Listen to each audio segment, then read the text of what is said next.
بسم الله الرحمن الرحيم. سبح لله ما في السماوات وما في الأرض وهو العزيز الحكيم. يا أيها الذين آمنوا لم تقولون ما لا تفعلون؟ كبر مقتا عند الله أن تقولوا ما لا تفعلون. إن الله يحب الذين يقاتلون في سبيله صفا كأنهم بنيان مرصوص. وإذ قال موسى لقومه يا قوم لم تؤذونني وقد تعلمون أني رسول الله إليكم فلما زاغوا أزاغ الله قلوبهم والله لا يهدي القوم الفاسقين.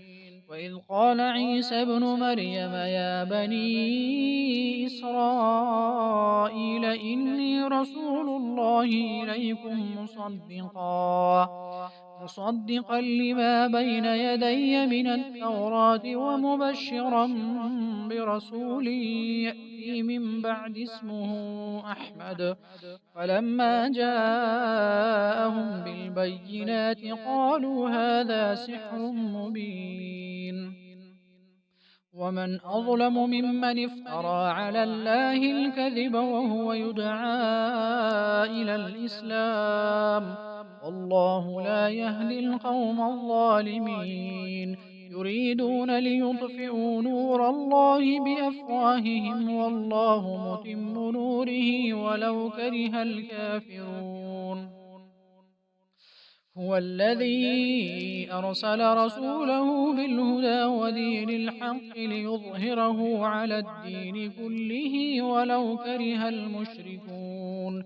يا أيها الذين آمنوا هل أدلكم على تجارة تنجيكم من عذاب أليم تؤمنون بالله ورسوله وتجاهدون في سبيل الله بأموالكم وأنفسكم ذلكم خير لكم إن كنتم تعلمون. يغفر لكم ذنوبكم ويدخلكم جنات تجري من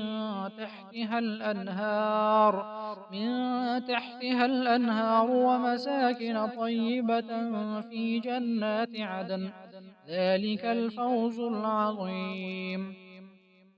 وأخرى تحبونها نصر من الله وفتح قريب وبشر المؤمنين.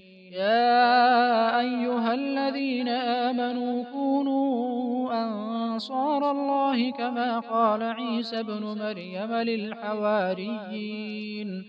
للحواريين من أنصاري إلى الله؟ قال الحواريون نحن أنصار